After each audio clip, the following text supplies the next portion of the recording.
After my 6th voyage, I was quite determined that I would go to sea no more. I was now of an age to appreciate a quiet life, and I had run risks enough. I only wished to end my days in peace. One day, however, when I was entertaining a number of my friends, I was told that an officer of the Caliph wished to speak to me, and when he was admitted, he bade me follow him into the presence of Harun al-Rashid, which I accordingly did. After I had saluted him, the Caliph said, "I have sent for you, Sindbad, because I need your services. I have chosen you to bear a letter and a gift to the king of Serendib in return for his message of friendship." The Caliph's commandment fell upon me like a thunderbolt. "Commander of the faithful," I answered, "I am ready to do all that your majesty commands. But I humbly pray you to remember that I am utterly disheartened by the unheard of sufferings I have undergone. Indeed, I have made a vow never again to leave Baghdad." With this I gave him a long account of some of my strangest adventures, to which he listened patiently. "I admit," said he, "that you have indeed had some extraordinary experiences, but I do not see why they should hinder you from doing as I wish. You have only to go straight to Serendib and give my message. Then you are free to come back and do as you will. But go you must. My honor and dignity demand it." Seeing that there was no help for it, I declared myself willing to obey, and the Caliph, delighted at having gotten his own way, gave me 1,000 sequins for the expenses of the voyage. I was soon ready to start, and taking the letter and the present, I embarked at Balsora, and sailed quickly and safely to Serendib. Here, when I had disclosed my errand, I was well received, and brought into the presence of the king, who greeted me with joy. "Welcome, Sindbad," he cried. "I have thought of you often, and rejoiced to see you once more." After thanking him for the honor that he did me, I displayed the Caliph's gifts.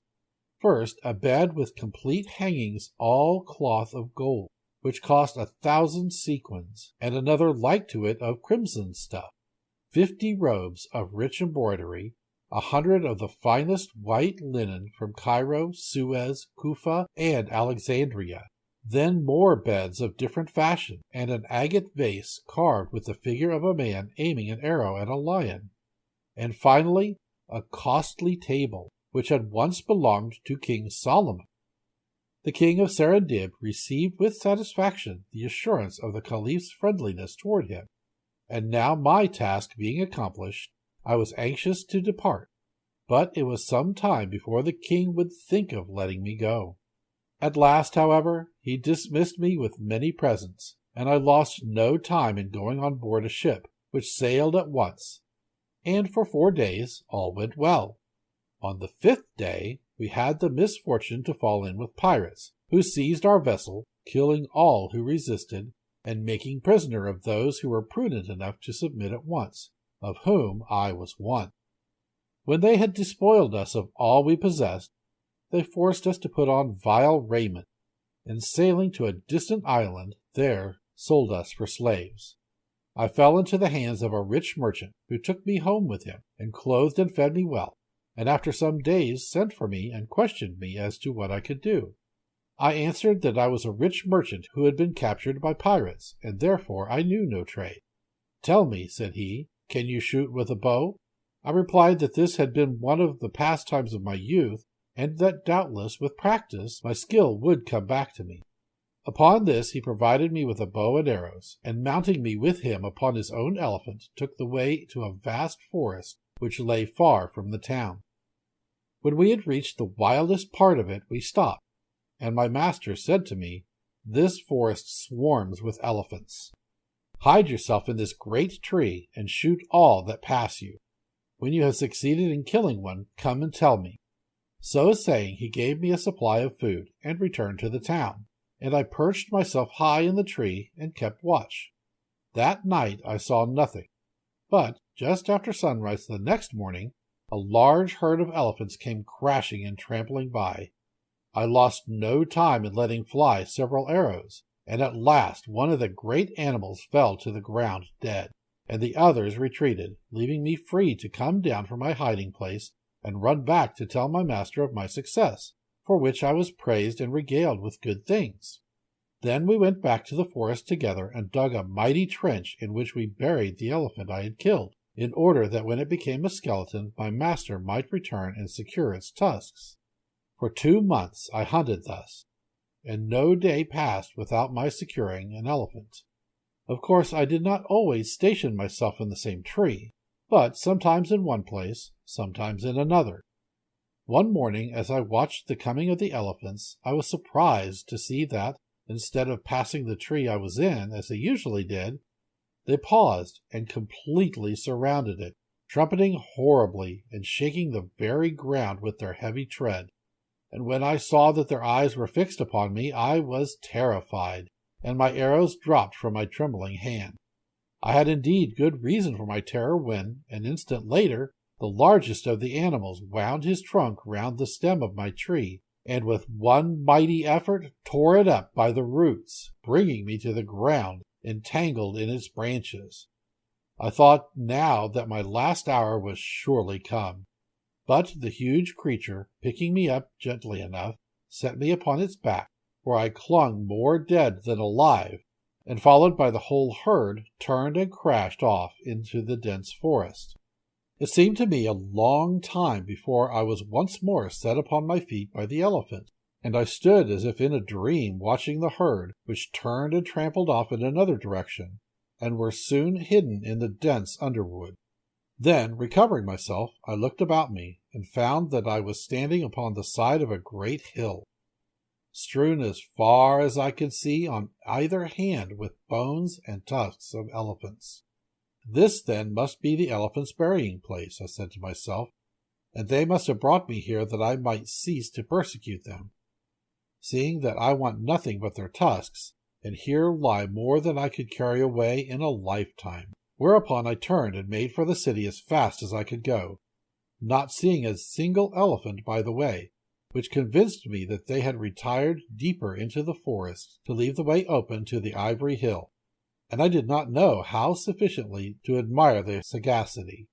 After a day and a night I reached my master's house, and was received by him with joyful surprise. "Ah, poor Sinbad!" he cried. "I was wondering what could have become of you. When I went to the forest I found the tree newly uprooted, and the arrows lying beside it, and I feared that I should never see you again. Pray tell me how you escaped death." I soon satisfied his curiosity, and the next day we went together to the ivory hill, and he was overjoyed to find that I had told him nothing but the truth. When we had loaded our elephant with as many tusks as it could carry, and were on our way back to the city, he said, "My brother, since I can no longer treat as a slave one who has enriched me thus, take your liberty, and may heaven prosper you. I will no longer conceal from you that these wild elephants have killed numbers of our slaves every year. No matter what good advice we gave them, they were caught sooner or later. You alone have escaped the wiles of these animals. Therefore you must be under the special protection of heaven. Now through you the whole town will be enriched without further loss of life. Therefore you shall not only receive your liberty, but I will also bestow a fortune upon you." To which I replied, "Master, I thank you, and wish you all prosperity. For myself I only ask liberty to return to my own country." "It is well," he answered. "The monsoon will soon bring the ivory ships hither. Then I will send you on your way with somewhat to pay your passage."